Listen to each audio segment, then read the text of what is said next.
Hello friends, स्वागत है आप सबका आपके अपने ज्ञानधारा स्टडी यूट्यूब चैनल में। हम पढ़ रहे हैं संस्कृत व्याकरण, जिसका एक महत्वपूर्ण टॉपिक कारक प्रकरण आज हम पढ़ने वाले हैं। तो चलो हम शुरू करते हैं कि कारक है वो किन किन से मिलकर बना है, कौन कौन से शब्द धातु प्रत्यय इसमें आते हैं, इसका शाब्दिक अर्थ क्या है, इसकी परिभाषा क्या है। कारक हम शुरुआत से ही पढ़ते आ रहे हैं, लेकिन उन कारकों को आज जब से हम पढ़ते आ रहे हैं कर्ता क्रम को ऐसे न पढ़कर संस्कृत के अनुसार, सूत्रों के अनुसार हम इसका अध्ययन करेंगे, वाक्य में प्रयोग करते हुए हम इसका अध्ययन करेंगे। उससे पहले हम कारक शब्द, कारक जो है उनकी जो बेसिक जानकारी है उनका अध्ययन हम एक बार कर लेते हैं। बेसिक जानकारी में क्या आता है कि कारक है क्या, कारक की परिभाषा क्या है। यहाँ से प्रश्न पूछ लिए जाते हैं कंपटीशन एग्जाम में। कारक कितने होते हैं संस्कृत में, विभक्ति कितनी होती है, कारक विभक्ति कितनी होती है, उपपद विभक्ति कौन कौन सी होती है। तो इस प्रकार की जो बेसिक जानकारी है उसके बारे में हम सबसे पहले अध्ययन करते हैं। तो आगे हम अभ्यास करेंगे उदाहरण देखते हुए, तो वहाँ हमें आसानी रहेगी पढ़ने में, समझने में कि हाँ ऐसा पहले हमने कुछ अध्ययन किया है। तो उससे पहले सबसे पहले हम यहाँ कारक शब्द की व्युत्पत्ति, यानी कारक शब्द है वो किन किन से मिलकर बना है। कारक शब्द में क्री धातु, डुक्रिय संस्कृत की मूल धातु है डुक्रिय। तो ये शब्द डुक्रिय धातु मूल धातु है, इसका डू है और ई है वो इत संज्ञक वर्ण है, इनका लोप हो जाता है। आदि ई टू डू वह एक सूत्र है संस्कृत का, इत संज्ञक 6 सूत्र है उनमें ये भी शामिल है। इस सूत्र से डू की इत संज्ञा हो जाती है और हलंत्यम जो सूत्र है उससे ई की इत संज्ञा हो जाती है और शेष क्या बचता है, क्री शेष बचता है। क्री धातु से कर्ता अर्थ में नवुल त्रिचौ यानी नवुल प्रत्यय है वो जुड़ जाता है और नवुल प्रत्यय में भी न और ल ये दोनों क्या है, इत संज्ञक वर्ण है और वू है वो शेष बचता है। न की इत संज्ञा है वो चूटू सूत्र से, चूटू इत संज्ञक सूत्र है एक उससे, और ल की हलंत्यम सूत्र से इत संज्ञा हो जाती है और वू है वो शेष बचता है। वू को युवार नाको सूत्र है जिससे यू और वू को अन और अक आदेश हो जाता है, यू को अन और वू को अक। तो इस वू को युवार नाको सूत्र से क्या आदेश हो जाता है, अक आदेश हो जाता है। तो यहाँ करी प्लस में अक, करी को आर वर्धी होकर क्या बनता है, यहाँ कारक शब्द बनता है और यहाँ विभक्ति लगाने पर क्या बन जाता है, कारक शब्द बन जाता है। तो इस कारक के बारे में आज हम पढ़ेंगे, कारक क्या होता है। कारक शब्द व्युत्पत्ति के बाद में कारक की परिभाषा हम देखेंगे कि कारक क्या होता है। कारक की 3-4 परिभाषा यहाँ दी हुई है, जिनमें सबसे महत्वपूर्ण परिभाषा है क्रियाजनकत्वम कारकत्वम यानी सर्वमान्य लक्षण। ये परिभाषाओं का मूल भाव जो होता है, अर्थ जो होता है वो एक ही होता है, लेकिन ये इनकी परिभाषा है, शब्द है वो अलग अलग है। यानी मूल भाव क्या होता है, एक ही होता है, लेकिन कहने का जो अर्थ है अलग अलग विद्वानों के अनुसार वो अपने अपने शब्दों में व्यक्त करते हैं, यही अंतर होता है इनमें। क्रियाजनकत्वम कारकत्वम यानी जो क्रिया को उत्पन्न करे वह क्या होता है, कारक होता है। क्रियान्वयित्वम कारकत्वम यानी जिसका क्रिया में अन्वय हो, यानी क्रिया से दोनों संबंधित हैं। क्या है, क्रिया से कर्ता और क्रिया का आपसी जो संबंध है वही क्या है, कारक है। तो क्रिया को उत्पन्न करे वह कारक है और जिसका क्रिया में अन्वय हो वह कारक है। अगली परिभाषा है क्रिया निष्पादकत्वम कारकत्वम यानी क्रिया की निष्पत्ति में, संपादन में जिन संज्ञा या सर्वनाम आदि का उपयोग होता है वह भी क्या होता है, कारक होता है। क्रियाम करोति निवर्तयति इति कारकम यानी जो क्रिया को सिद्ध करे, निष्पादन करे, उसे भी क्या कहते हैं, कारक कहते हैं। तो यहाँ कंपटीशन एग्जाम में क्वेश्चन कैसे बनता है, हमें दे देंगे क्रियाजनकत्वम डैश डैश डैश, खाली स्थान मतलब आगे प्रश्नवाचक चिन्ह और नीचे 4 ऑप्शन दे देंगे, एक जिसमें कारक होगा। अगर हमें ये पढ़ा हुआ है तो हम कर देंगे कारकम यानी क्रिया जनकत्वम कारकत्वम, जो क्रिया को उत्पन्न करे वह क्या है, कारक है। क्रियान्वयित्वम कारकत्वम जिसका क्रिया में अन्वय हो वह कारक है। यानी हमें ये याद होनी चाहिए, याद होगी तो किसी भी प्रकार से अगर प्रश्न आता है तो हम उसको कर सकते हैं। क्रिया निष्पादकत्वम कारकत्वम क्रियाम करोति निवर्तयति इति कारक यानी जो क्रिया को सिद्ध करे, निष्पादन करे उसे कारक कहते हैं। क्रिया की निष्पत्ति में जिन संज्ञा सर्वनाम आदि शब्दों का उपयोग होता है वह भी कारक होता है। क्रिया में अन्वय जिसका हो वह भी कारक होता है और जो क्रिया को उत्पन्न करे वह भी क्या होता है, कारक होता है। यानी अलग अलग विद्वानों के अनुसार उन्होंने अपने शब्दों में इनको व्यक्त किया है, लेकिन इसका मूल जो भाव है वो एक ही है, अलग नहीं है।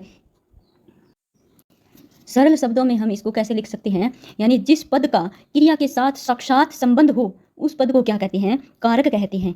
सरल शब्दों में क्या अर्थ है इसका, यानी जिस पद का क्रिया के साथ साक्षात संबंध हो वह क्या है, कारक होता है। जैसे मतलब हम कारक की पहचान करते हैं, कोई वाक्य है, उस वाक्य में कारक की पहचान प्रश्नवाचक शब्द, संस्कृत में प्रश्नवाचक शब्द कौन से होते हैं, कै की में केन कस्मे कस्मात कस्य कस्मिने, ये प्रश्नवाचक चिन्ह है, शब्द हैं। इन शब्दों का प्रयोग करके हम वाक्य में पूछेंगे, कह का सीधा शब्द कह यानी कौन है, कह ददाती कौन देता है, किम ददाती क्या देता है, केन ददाती किससे देता है, कस्मई ददाती किस लिए देता है। तो यानी किस, कस्मई, इन शब्दों का प्रयोग हम करेंगे और साथ में क्रिया का, क्रिया से और इन शब्दों से आपस में कुछ आंसर निकले, उत्तर निकले तो वह क्या होता है, कारक होता है। यानी क्रिया के साथ उनका कुछ ना कुछ संबंध होता है।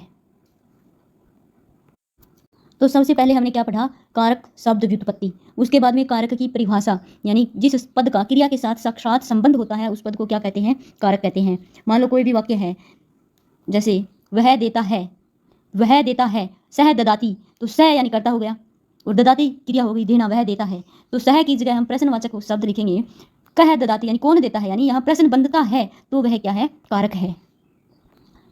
सबसे पहले शब्द व्युत्पत्ति पढ़ी, यानी कारक शब्द का अर्थ पढ़ा, उसके बाद में उसकी परिभाषा या लक्षण पढ़ा। उसके बाद में हम देखते हैं कि कारक है वो संस्कृत में कितने होते हैं, विभक्ति कितनी होती है। हम शुरू से पढ़ते आ रहे हैं 8 कारक होते हैं, लेकिन वो संस्कृत में नहीं होते, किस में होते हैं, हिंदी में 8 कारक होते हैं, संस्कृत में कारक कितने होते हैं, 6 कारक होते हैं।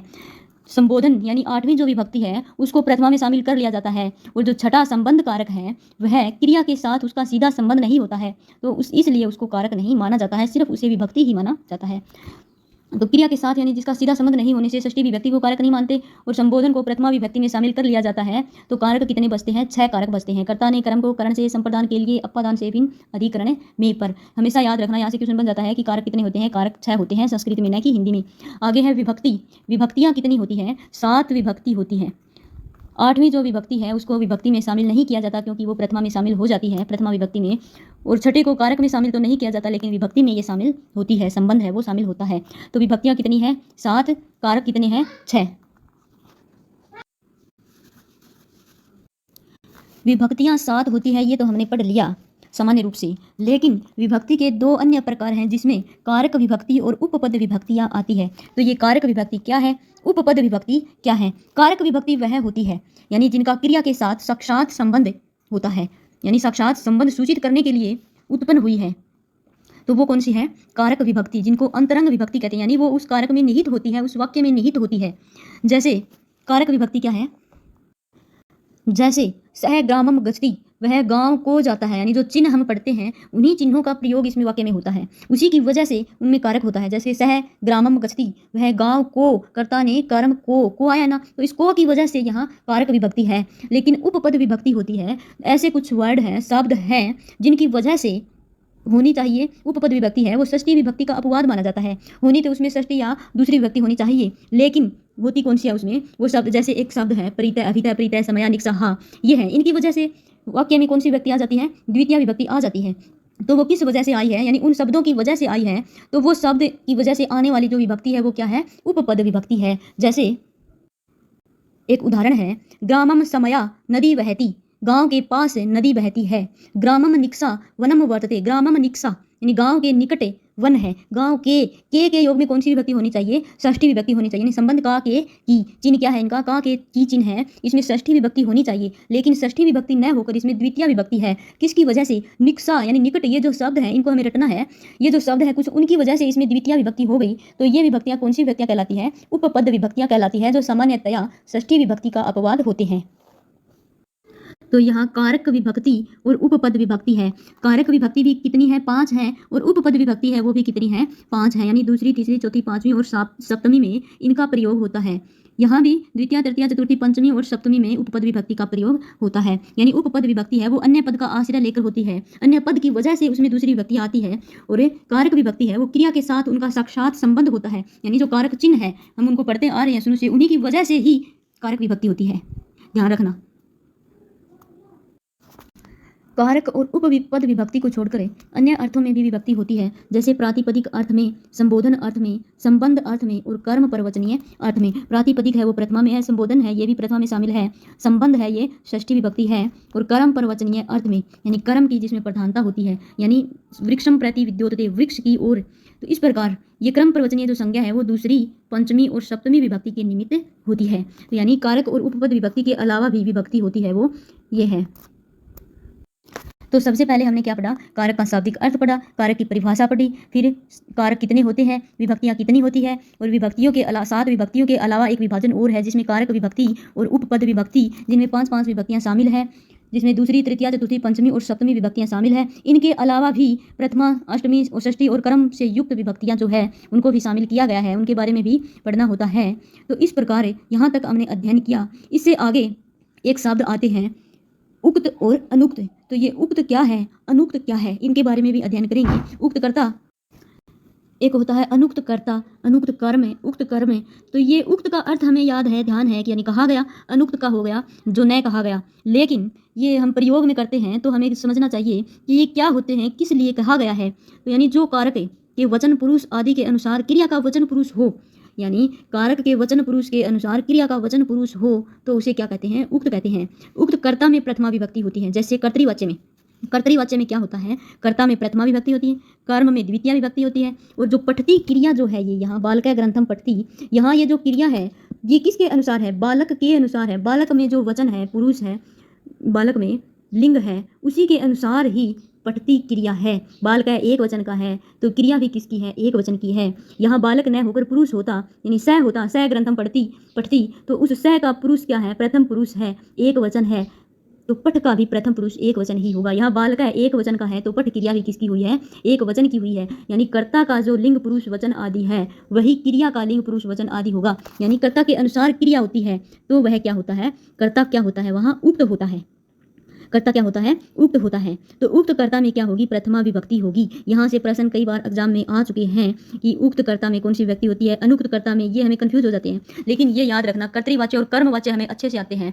कर्तृवाच्य में क्या होता है, क्रिया है वो कर्ता के अनुसार होती है, तो यहाँ कर्ता क्या हो गया, उक्त हो गया, यानी जिसके अनुसार हुई है तो कर्ता क्या हो गया, उक्त हो गया। और अनुक्त कर्ता क्या है, कर्मवाच्य में जो न कहा गया हो। अनुक्त कर्ता में तृतीया विभक्ति होती है। जैसे कर्मवाच्य में कर्ता में तीसरी विभक्ति होती है, कर्म में प्रथमा होती है। और पठ्यते क्रिया जो है, क्रिया किसके अनुसार होती है, कर्म के अनुसार होती है, न कि कर्ता के अनुसार।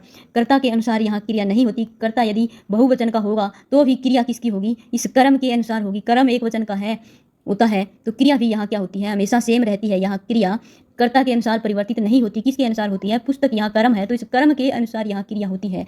तो यहाँ कर्ता है वो उक्त नहीं है, क्या है, अनुक्त है। तो अनुक्त कर्ता में तृतीया विभक्ति होगी। तो उक्त और अनुक्त का अर्थ है वो समझ में आ गया होगा। तो यहाँ पुस्तकम, पुस्तकम कर्म है, इस कर्म के अनुसार क्रिया बदली है तो ये कर्म क्या हो गया, उक्त हो गया। तो उक्त कर्म में कौन सी विभक्ति होती है, प्रथमा विभक्ति होती है। और अनुक्त कर्म में, अनुक्त कर्म जो कर्तृवाच्य में था वहाँ क्या होती है, अनुक्त कर्म में द्वितीय विभक्ति होती है। उल्टा है, यानी कर्तृवाच्य में कर्ता उक्त है, कर्म अनुक्त है।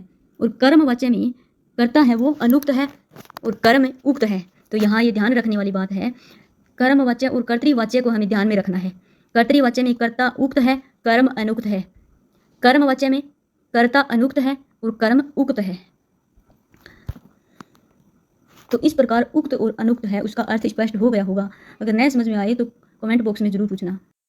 यहाँ एक सारणी बनाकर दी हुई है जिसमें आप देख सकते हैं कर्ता, कर्म, करण, संप्रदान, यानी सभी व्यक्तियों के अनुसार सिर्फ कर्ता और कर्म है उसमें ही परिवर्तन होता है। आगे जितनी व्यक्ति है, करण, संप्रदान आदि सभी उनमें अनुक्त ही होते हैं। अनुक्त करण होता है, अनुक्त संप्रदान होता है, अनुक्त अपादान होता है और अनुक्त ही अधिकरण होता है। कर्ता और कर्म है उसका ही हमें ध्यान रखना है। उक्त कर्ता है तो उसमें प्रथमा विभक्ति होगी। जैसे कर्तृवाच्य में बालक ग्रंथम पठती, बालक ग्रंथ को पढ़ता है, तो यहाँ कर्ता है वो उक्त है, यानी कर्ता के अनुसार क्रिया बदलती है। अनुक्त कर्ता में तृतीया होगी, यानी क्रमवाच्य में जैसे रामायण पुस्तकम पठेरे, यहाँ कर्ता है वो अनुक्त है तो यहाँ तृतीया विभक्ति होगी।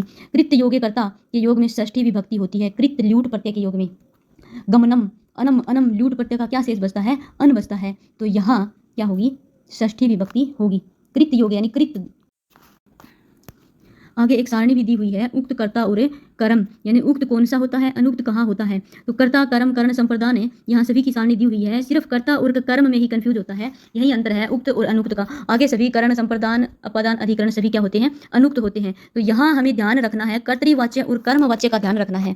बालक ग्रंथम पठती, ये कर्तृवाच्य है। कर्तृवाच्य में क्रिया है वो कर्ता के अनुसार बदलती है और कर्ता में प्रथमा विभक्ति होती है यहाँ, तो यहाँ उक्त कर्ता हो गया, यानी कर्ता के अनुसार यहाँ क्रिया का परिवर्तन होता है तो वो क्या हो गया, कर्ता है वो उक्त हो गया। और हमें पता है कर्तृवाच्य का कर्ता में प्रथमा विभक्ति होती है तो उक्त कर्ता में कौन सी विभक्ति होगी, प्रथमा विभक्ति होगी। इसी प्रकार अनुक्त कर्ता यहाँ कर्मवाच्य है, कर्मवाच्य में तृतीय, कर्मवाच्य के कर्ता में हमेशा तृतीया विभक्ति होती है और क्रिया है वो कर्म के अनुसार बदलती है। यहाँ पुस्तकम एक वचन का है तो क्रिया भी एक वचन की आत्मनेपदी में होगी, क्रिया होती है यहाँ, ठीक है। कृत्य योग्य कर्ता, कृत्य योग्य कर्ता यानी करने के योग में ल्यूट प्रत्यय गमनम, यहाँ देखो बालकस्य गमनम, गमनम ल्यूट का अन शेष बचता है, लय और टय की संज्ञा होकर यू शेष बचता है, यू को युआर ना को सूत्र से अन आदेश हो जाता है, तो गम धातु से ल्यूट प्रत्यय करेंगे तो क्या बनेगा, गमनम, यानी वो कुछ कर रहा है, करने के योग में कौन सी होती है, षष्ठी विभक्ति होती है। बालकस्य गमनम, बालक का जाना, यानी कृत्य योग्य कर्ता, करने के योग में कर्ता में षष्ठी विभक्ति होती है। और कृत्य योग्य कर्म है, करने के योग में कर्म में भी कौन सी व्यक्ति होती है, षष्ठी व्यक्ति होती है। जैसे रामायण से रचयिता, रामायण के रचयिता, यानी करना, रचना, वो कुछ कर रहा है तो उसके योग में कौन सी है, षष्ठी विभक्ति है। तो यहाँ सिर्फ कर्मवाच्य के कर्तृवाच्य के कर्ता उक्त है जिसमें प्रथमा होगी, कर्म अनुक्त है जिसमें द्वितीय होगी, अनुक्त कर्म में द्वितीय, और कर्मवाच्य के कर्ता में तृतीय है जो अनुक्त होगा, अनुक्त कर्ता में तृतीय होगी, और उक्त कर्म में क्या हो गई, प्रथमा हो गई। यहाँ उलझन में न पढ़कर सिर्फ कर्मवाच्य और कर्तृवाच्य को हमें अच्छे से याद कर लेना है, समझ लेना है। आते होंगे, अगर न भी आते हैं तो एकदम सरल है, एक बार पढ़ने से मात्र आ जाएंगे और उसमें कंफ्यूज भी फिर नहीं रहेगा उक्त और अनुक्त का भी। तो यहाँ देखिए, संप्रदान में अनुक्त, संप्रदान में चतुर्थी, अनुक्त अपादान में पंचमी और अनुक्त अधिकरण में सप्तमी विभक्ति होती है। अनुक्त होते हैं यहाँ, यानी अधिकरण अपादान संप्रदान ये जो है इनकी वजह से, इनके कारण, इनके अनुसार है वो क्रिया नहीं बदलती है, तो ये सभी क्या है, अनुक्त हैं। एक चीज़ और यहाँ हमें ध्यान रखनी है, कर्ता है वो 3 प्रकार का होता है, प्रयोग करेंगे तब हमको अच्छी प्रकार से समझेंगे। शुद्ध कर्ता जो स्वतंत्र होता है, मया हरि सेव्यते, मेरे द्वारा हरि की सेवा की जाती है। हेतु कर्ता यानी किसी की वजह से होता है वह कर्ता। तत्प्रयोजको हेतुश्च ऋणा भक्तेन कार्य कार्यते, ऋणा भक्ति के लिए कार्य करता है, हरि भक्ति के लिए कार्य करता है। कर्म कर्ता यानी कर्म संज्ञा सहित प्रयोग होता है, वो कर्म कर्ता होता है। गति बुद्धि प्रत्यवसान अर्थ शब्द कर्म अकर्म काणामणि कर्ता शरणौ, यानी वसुदेव कृष्ण गोकुलम गमयति, यानी इनके योग में कर्म के सहित जो कर्ता होता है उनमें 3 प्रकार का ये कर्ता हो गया, शुद्ध कर्ता, हेतु कर्ता और कर्म कर्ता। जो वाक्य में प्रयोग करेंगे तो इनको हम अलग अलग से समझेंगे। इस प्रकार बेसिक जानकारी में एक प्रश्न और यहाँ बनता है जिसको हम इग्नोर कर देते हैं, लेकिन आजकल ऐसे प्रश्न बना देते हैं एग्जामिनर। तो अष्टाध्यायी में वर्णित कारक संज्ञा विधायक सूत्रों का जो क्रम है वो निम्न है। हम सबसे पहले क्या पढ़ते हैं, कर्ता ने कर्म को कर्ण से विभक्तियों के अनुसार ही उनको पढ़ते हैं, लेकिन अष्टाध्यायी में इनका जो क्रम है वो ये है, पांचवी विभक्ति पहले, फिर चौथी, फिर तीसरी, फिर सातवीं, फिर दूसरी और फिर पहली। तो ये क्रम भी हमें इनका याद होना चाहिए। 5 4 3 2 1 7 है, वो बीच में आ गया, बस ध्यान रखना। 5 4 3 2 1 इतना ध्यान रखना। 2 1 से पहले 7वीं विभक्ति है, अधिकरण। अपादान संज्ञा सूत्र ध्रुवम पाई अपादानम, इनका विस्तार से हम अगले वीडियो में पढ़ेंगे। फिर संप्रदान, फिर करण, फिर अधिकरण, फिर कर्म संज्ञा और कर्ता संज्ञा, ये इनका क्रम है। अष्टाध्यायी में पहले 5वीं विभक्ति दी है, फिर चौथी, फिर तीसरी, फिर सातवीं, फिर दूसरी और फिर पहली दी है। लेकिन हम पढ़ते कैसे हैं, हम सोचेंगे कि हम तो ऐसे ही पढ़ते हैं, यही क्रम होगा, लेकिन ये क्रम इनका अष्टाध्यायी में नहीं है। इस प्रकार कारक से संबंधित जो बेसिक जानकारी थी, जो हमें आगे प्रयोग, वाक्य में प्रयोग करेंगे, कारकों को वाक्य में प्रयोग करते हुए पढ़ेंगे, तब हमें काम आएगी। तो इससे संबंधित कोई क्वेश्चन हो तो कमेंट बॉक्स में जरूर पूछें, और कुछ भी समझ में न आया हो तो उससे संबंधित प्रश्न भी जरूर पूछें। अगर वीडियो अच्छा लगे तो चैनल को लाइक, शेयर और सब्सक्राइब भी जरूर करें। धन्यवाद।